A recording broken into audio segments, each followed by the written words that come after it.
Okay, hello everyone. Thank you for coming on time and thanks for your patience as well. I'm Kate Palmer. I'm a member of the Planetary Health Network of Young Professionals. We are a network of young professionals passionate about planetary health, and we promote planetary health through education, advocacy, and creativity. We believe that raising awareness of young professionals about planetary health will help pave the way towards a sustainable future. So our team would like to thank all of you for participating in today's third Planetary Health webinar series, and this one's called Time to Save the Most Precious Lands on Earth. We're working in partnership with TiME. This is my Earth. So we hope it's educational and inspirational for you. So for today, we're going to start off with discussing the house rules. And then Pearl will introduce our speaker. And after all the talks, there'll be a 15-minute question and answer session. So quickly with the house rules, I think everybody has their camera and microphone turned off. This helps us to save on bandwidth, and also because we're recording the webinar and streaming it, just keep your microphone and camera off and you won't be recorded. If you do have questions and you don't want to be recorded, then you can write them in the chat box and not show your face at any time. Or if you want to ask your question more personally, you can press the little heart button and a moderator will ask you to present your question, and then you can turn on your camera and microphone if you prefer to ask a question in that way. Yeah, I think it's over to Pearl now.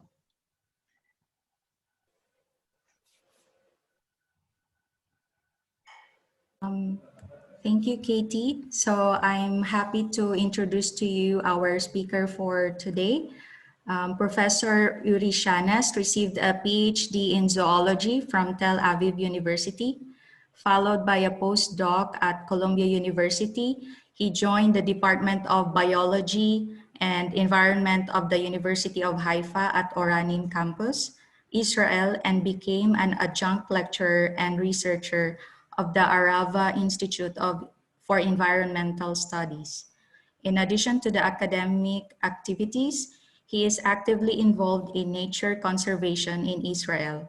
He co-established the Israel Union for Environmental Defense and served for 6 years in the board of directors for the Society for Protection of Nature and on the board of the Governmental National Park and Reserve Authority, chairing the Scientific Professionalism Committee.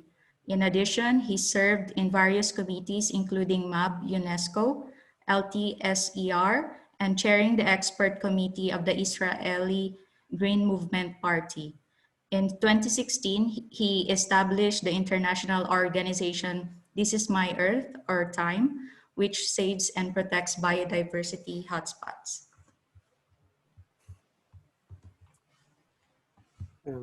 Okay, thank you.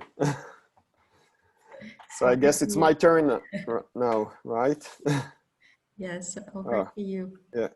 Dr. Shanas. So, okay, so let me, oh, there's my cat, just arrived on time. She always on time. Okay, let me begin. So, can you see it? Is it okay? I'm shared now. My screen is shared. Okay. Yes. So yeah, so I'm gonna tell you a little bit about our initiative TiME, but I would like to begin with the background, a little bit of the background. So unfortunately, we are in a terrible times now that we destroy nature, as you probably know and aware, and actually the rate of destruction now is almost unbelievable.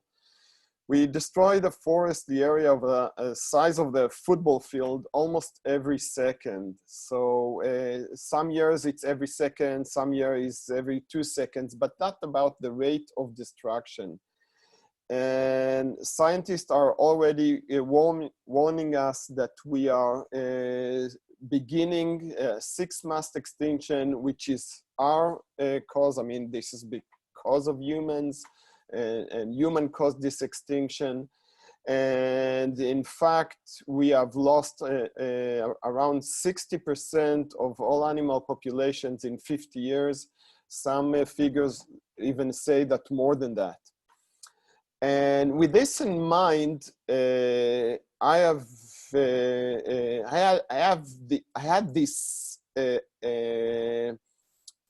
had this trouble in my mind for quite a long time, and I've been teaching my students conservation biology and telling them the numbers and telling them the figures, and I saw that the students, you know, they understand, the students aware, they become aware, but I felt that we need more. I felt that it's not enough. It's not enough just to tell the students or just to try and let everyone become aware, or even if that caused them to go out on demonstration. I felt that we need to do something. I felt that I need to do something personally about it, and something that will really make a change, will really bring a halt, or at least somehow help this current destruction and this current species extinction. And so I had this in mind for a while teaching, but I started to think, okay, where do you start? Where do you begin even to face this problem? And I thought that the best place maybe to start is to start with those biodiversity hotspots. Now, biodiversity hotspots are places around the world where you have a significant reservoir of biodiversity and it is threatened. And we are talking both about animals and plants. And they amount to just 2.3% of the land, of the surface land around the world. So I thought, okay, this is a place, this is maybe where we should start working. And this should be a priority for us to go and save lands and save species around the world. And then I realized something which quite amazed me, that 50% of these hotspot areas are in private ownership. So if they are in private ownership, we can go actually and purchase them. Now, of course, it would be almost impossible at least for most of us. I don't know about you, but I don't earn that much at the university. So it would be impossible maybe to do it myself. But maybe if we can get everyone help, if we can get together and buy those lands together. And this is where I decided to form this international organization, which I called it TiME, or This Is My Earth. And the idea of This Is My Earth is to go and purchase lands around the world where there is unique ecosystem that are threatened by humans, and also to enable actually every person on the planet to be part of that and to reduce this habitat destruction by purchasing those biodiversity hotspots together. And I also wanted it to be a democratic and interactive and educating organization. So I wanted to form something that will be new and will be attractive to all people around the world. So how do we do that? So first, I decided that it would be affordable. It would be only $1 a year and you can become a member. But then also I thought that it would be good, that it would be transparent and reliable. And that means that we promise that 100% of the donations, whether it's $1 or more, 100% of that will go to land protection. And we also thought that it would be great to have the participation of people. So we made it democratic. We allow members, whether they donated $1 or more, we allow them to vote on our website where they want us to go and purchase the lands. So the whole idea here is that it would be affordable, it would be completely transparent, you know exactly where your money go, it will be reliable because we take no overhead, and it will be democratic and equal. That means equal, but I mean by whether you donated $1 or you donated $10,000, we had such donations, you have one vote per year. So every person can feel that he's donating and is important for the sake of saving those biodiversity hotspots. Now, to help me build this organization, I formed a scientific advisory committee where I ask scientists from all over the world, at least one scientist from each continent, to serve on this committee. The idea of the committee is that the committee, the scientific committee, receives applications from organizations around the world that want us TiME to help them purchase the land. And the scientific committee actually screen and review those applications and decide which are the ones, if they are good enough and they are reliable, so they can be uploaded to the TiME website. They don't decide which lands will be purchased, but they just make an initial review that we can count on this organization or people that suggest the land. We also formed a board of directors, also again from people from all around the world and from all continents. And we mostly rely on volunteers because because 100% of the money goes to land purchasing and we take overhead. We completely rely on volunteers from all over the world. So we have Jima here on the right from South Africa, which is our newsletter editor, and next to her is Liat, our chief editor, and next to her it's our treasurer, that she's in New York and Liat is in Toronto, and so forth and so forth. So we have lots of volunteers helping us to carry out the work. And I formed this organization together with my colleague, Professor Alon Tal, and recently Ms. Toni Sawage from San Francisco also joined us as executive director, and together we run this organization. And the idea is what you see here on the right. So we upload every year sites around the world, from around the world, and we ask people, we show them on our website, and we ask people to donate as much as they can, and then to vote for the sites. And as soon as one of these sites reach its minimum that is needed to purchase, we close the voting and we go and purchase that site around the world. And of course, it's possible also that in future years we'll have more than one site in a year, and we actually trying to get to that point that we will have lots of sites purchased during the year. Now, we also wanted to go into education because we believe this is where we have to put lots of emphasis to help the next generation feel important and feel that they are part of this world of saving those precious land. So we develop education program like the one you see here. And the basic idea is that we bring it to class, or teachers adopt it and bring it to class.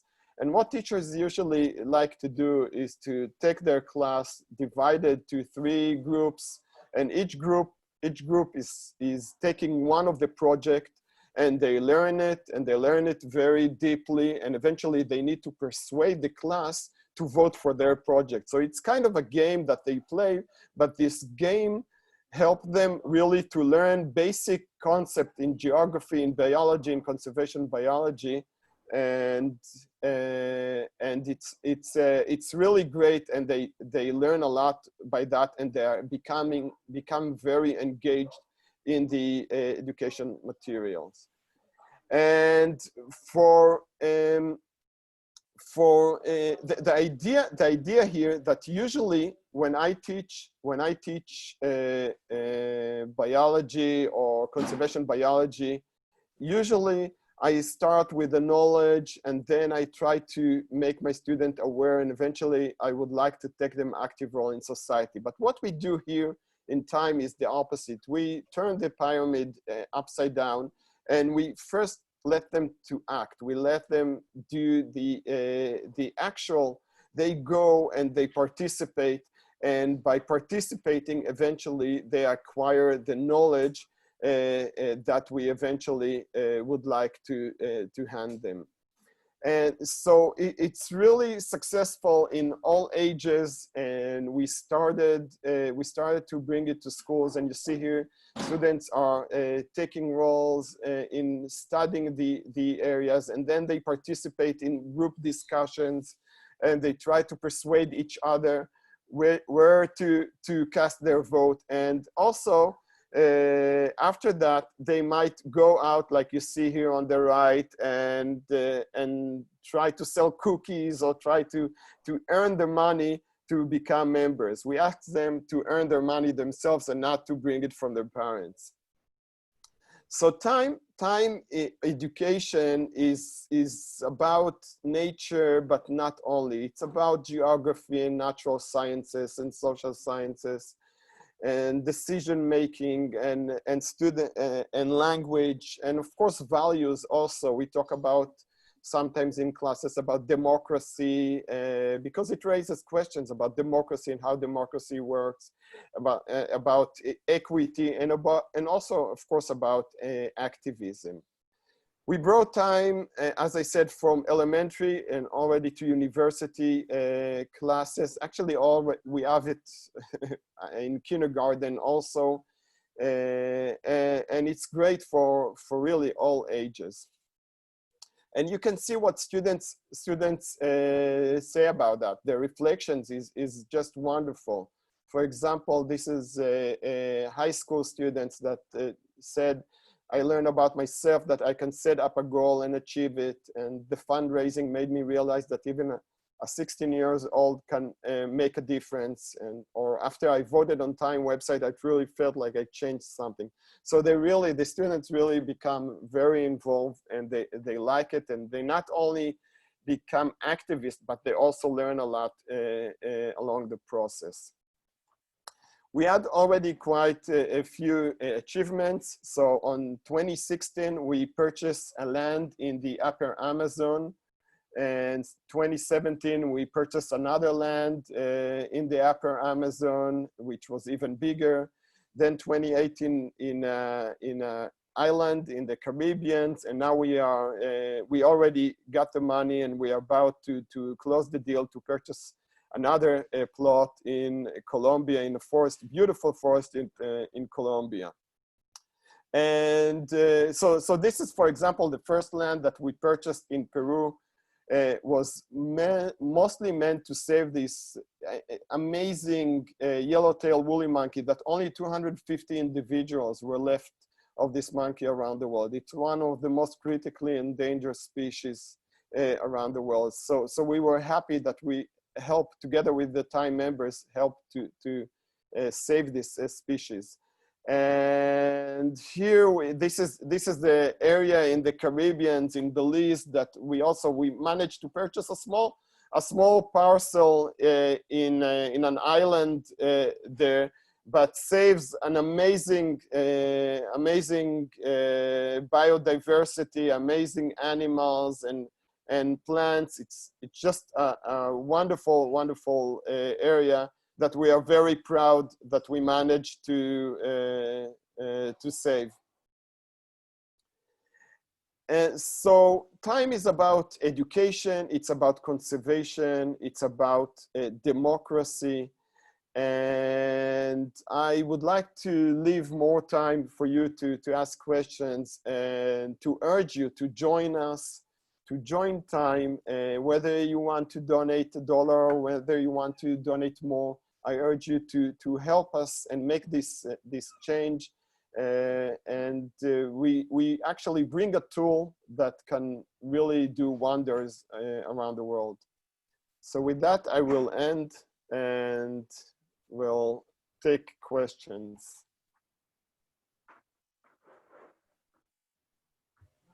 Yes. Thank you so much, Dr. Shanas. That was really inspirational and motivating. And thank you so much for the important work that you're doing. And I really like also the part where that you engage the youth in this initiative. It's really great. So for now, we come to the Q&A session. Like Katie mentioned earlier, if you want to ask Dr. Shanas directly, please please click on the heart reaction or just simply raise your hand. And if you're shy, you can also put your questions in the chat box.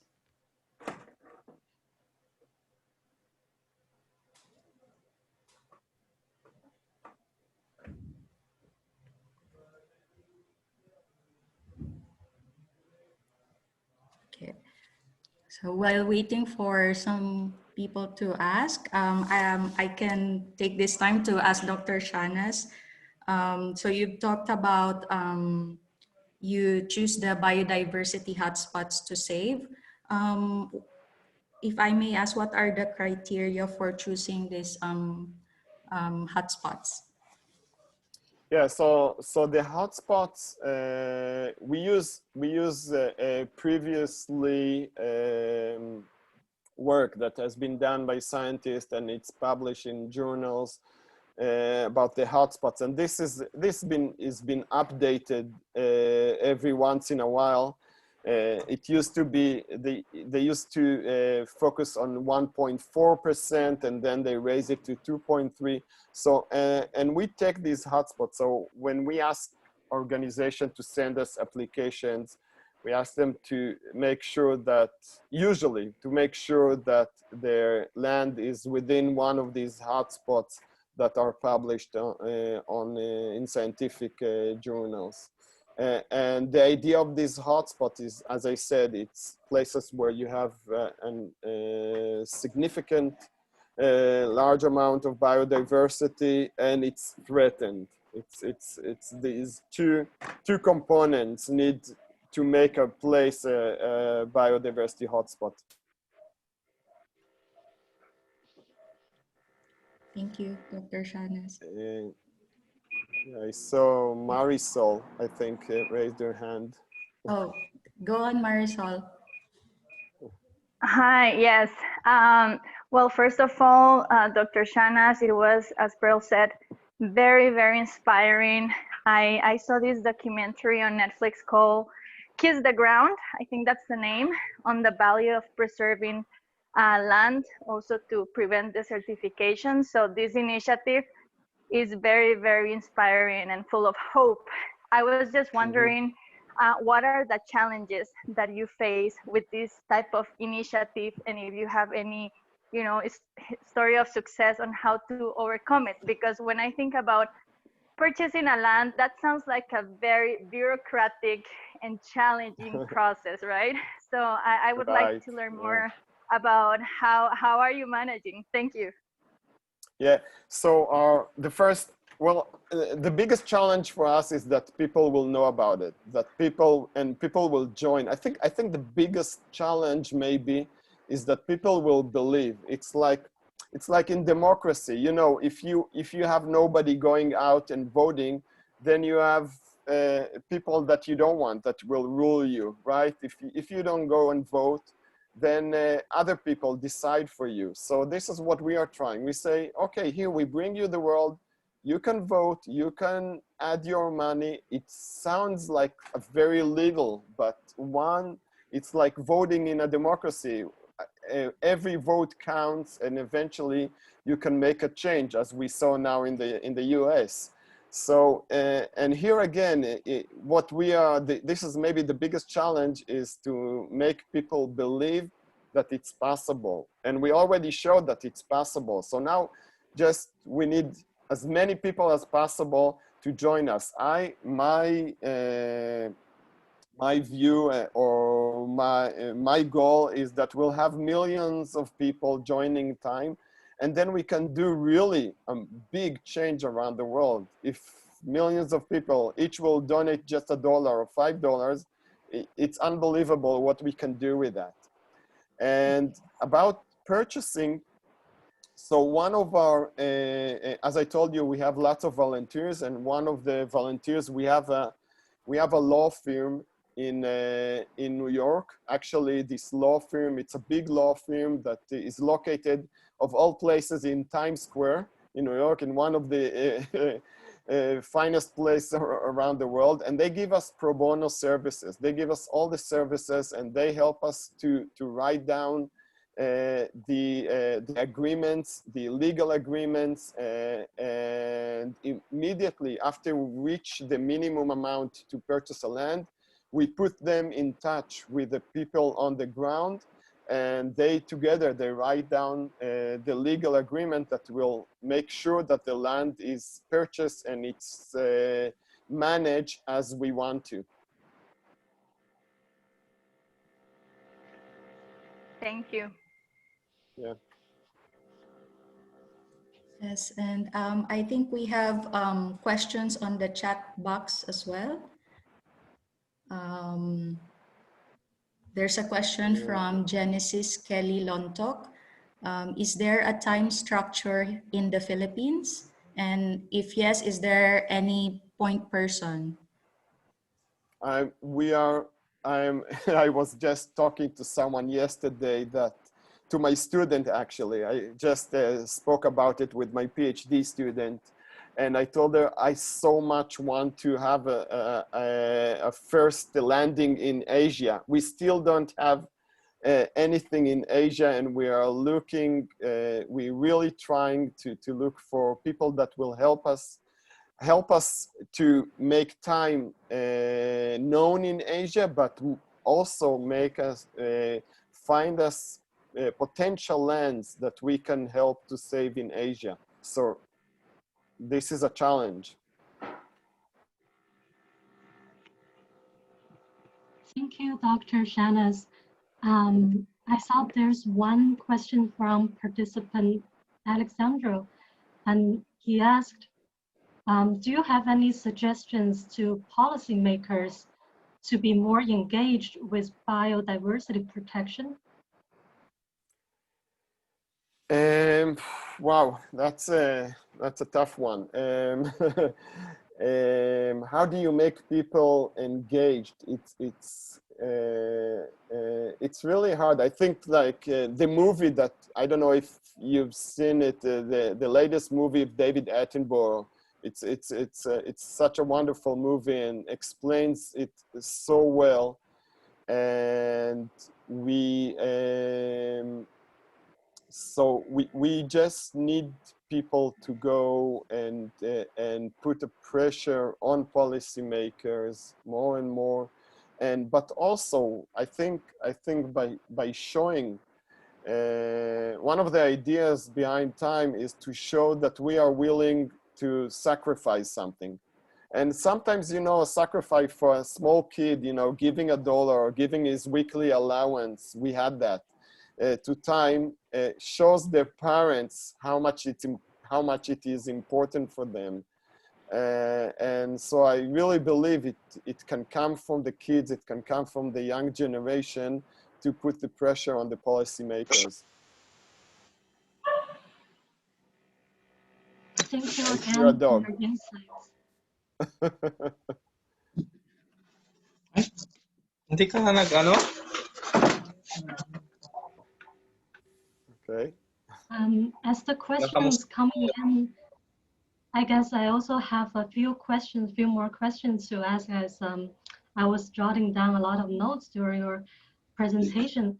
And I guess one follow-up question from Alexandro is in terms of engagement for the educational opportunities, what are some ways for future environmental pioneers or interested students to get involved in your initiative? Like how do you suggest to join your efforts?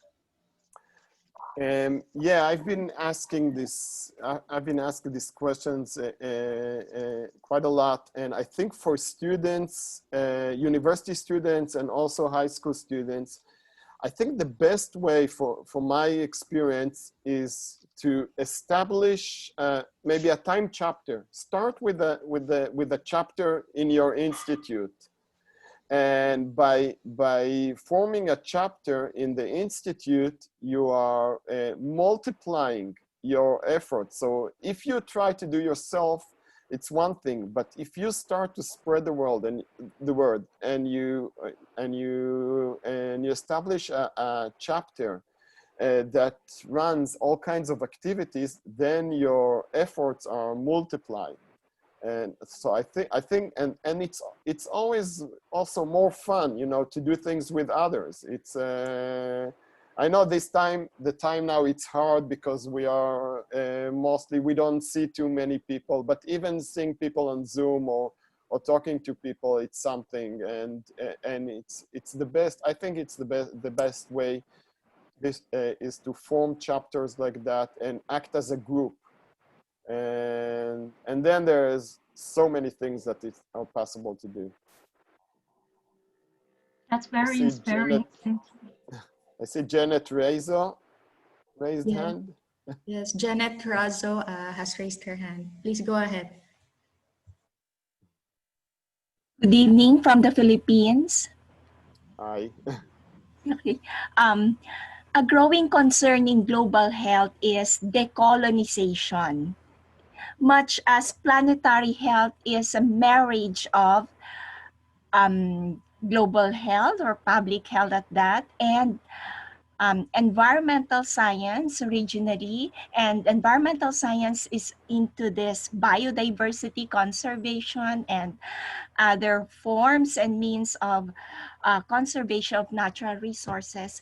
How can we upskill also decolonization in our conservation efforts? I am not sure if I understood correctly. For one thing is that I didn't say that TiME, by the way, always work with the locals. The land that we purchase will not belong to TiME. It will always stay within the local people, and we work with the local to actually help them save the land themselves. So wherever you are, I think it's important to do both. First, to save the lands around your place, in your country, to protect the land in your country, in your area, but also look around the world and see where protection is needed. And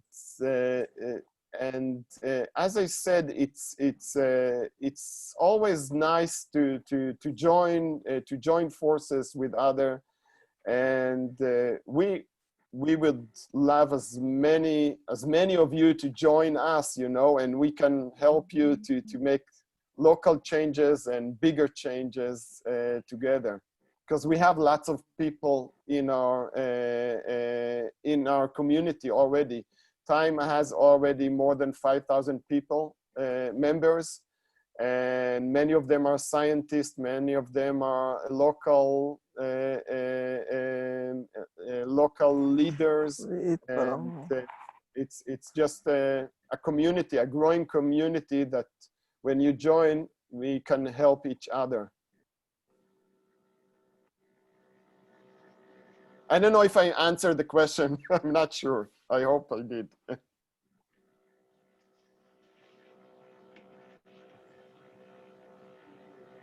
Thank you for answering that. It's a growing concern also in conservation efforts, because just as we thought that we're doing it the right way,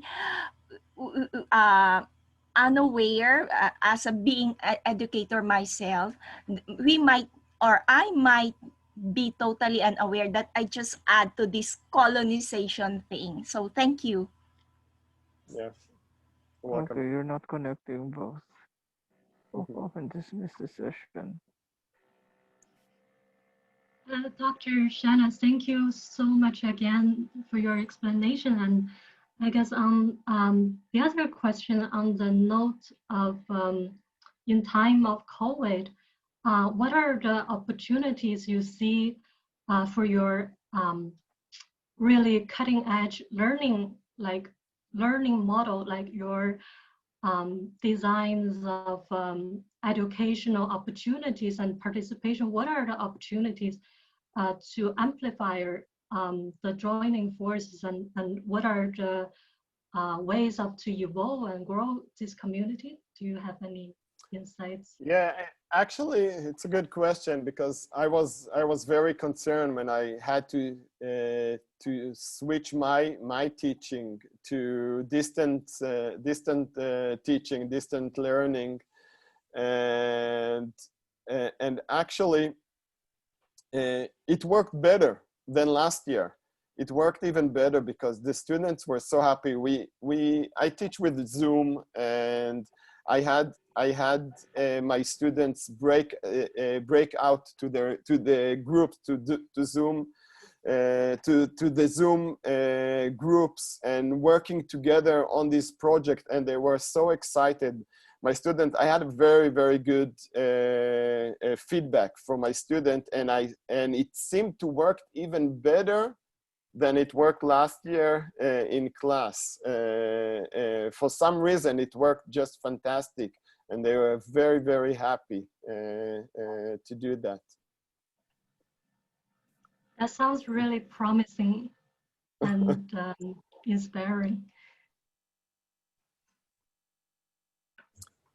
Are there Somebody is on the waiting? Yeah. Yes, thank you. Are there other questions for Dr. Shanas?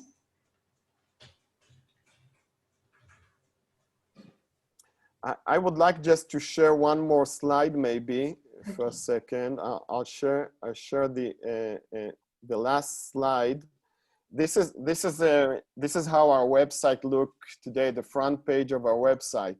So we're trying to reach at the until the end of the year, and to purchase one of these two sites. One is in Nature Kenya, one is in Kenya, and one is in Brazil.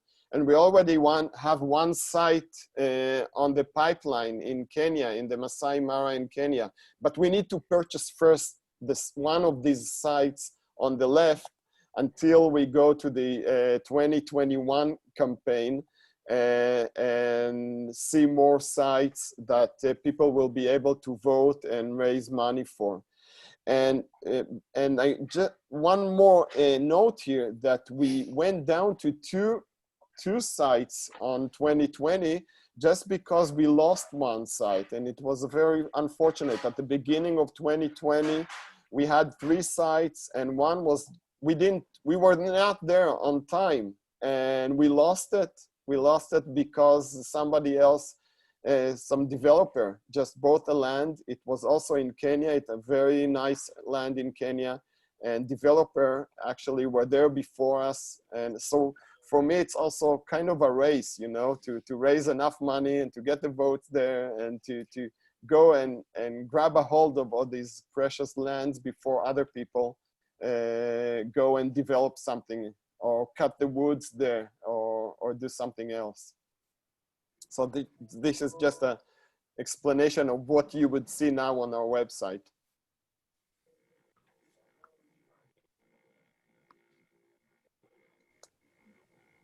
Yes, thank you for sharing that, Dr. Shanas. I also have a question, actually, since I saw, I can imagine in some of these sites, there are indigenous communities.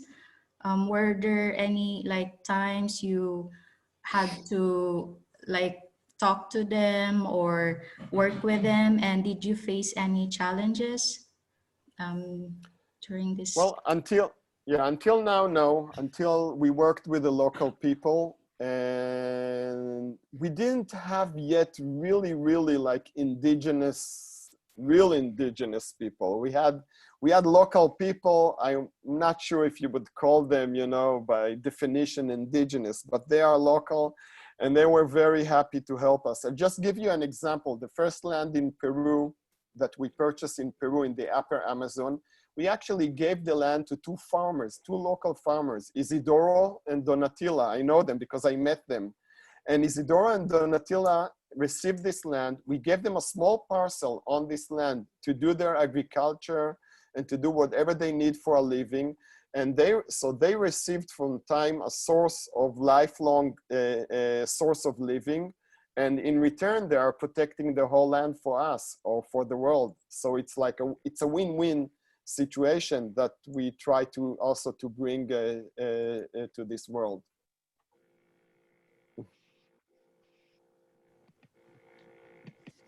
That is so encouraging. I agree. Are there any more questions?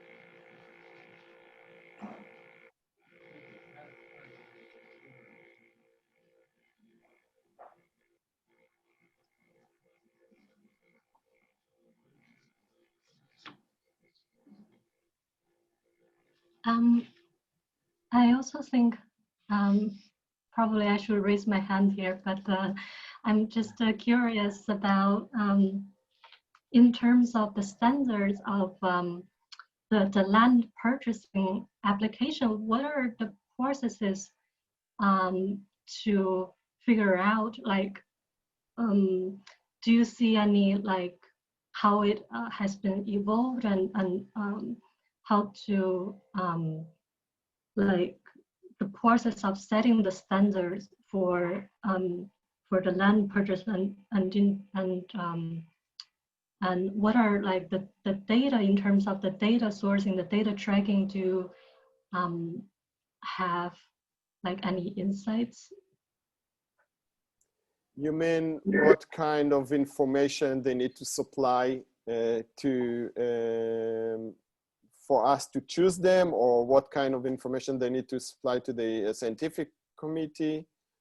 Is that what you mean? And because so first, most of the all the information is transparent, and when you click on our front page on the website, on the site, a new page will open and you will see almost all the details. And what we're looking for a couple of things. We're looking for, first, that the people on the ground will be reliable.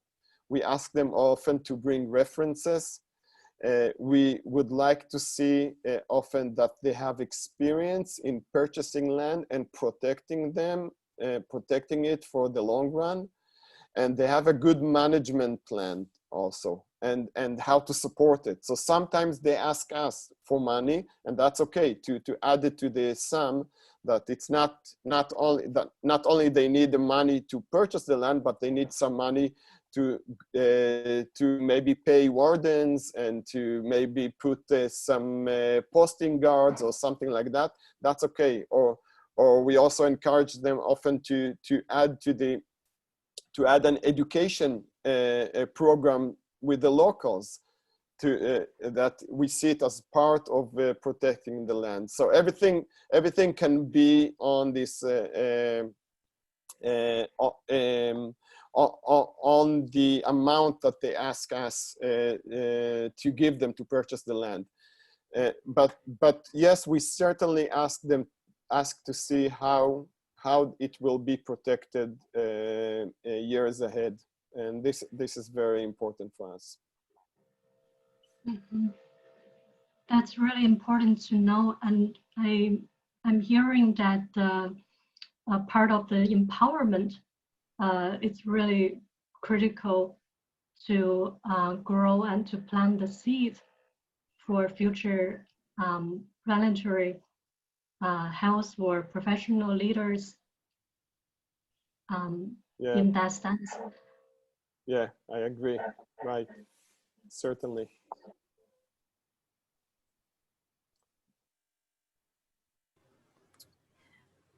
Okay. Yes, I think there are no more questions. Dr. Okay.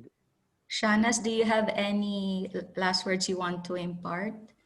No, okay. Just, you know, join us, help us. Let's do it together. Yes, thank you so much, Dr. Shanas. And I hand over to Rose for our closing. Great. Thank you again so much for taking the time and for being here with us to share your insights and perspectives. They are so helpful and so inspiring for us to learn and to take action. This is really the time for us to be together and to figure out the solutions. So thank you so much. Thanks. Yes, for those who are interested in joining us at Planetary Health at PlaHNet of young professionals, please feel free to follow us on, we have multiple media outlets on Facebook, on YouTube, on Instagram, Twitter, and please feel free to join us and to follow us our future events and information. We're so happy for having you being here with us as well. And thank you for everyone. And thank you, Dr. Shanas, again. Yeah, thank you for having me. Thank you so much. And thank you, everyone. Bye-bye. Bye. Thank you. Bye. Bye-bye. Bye. Keep safe. Stay safe, everyone.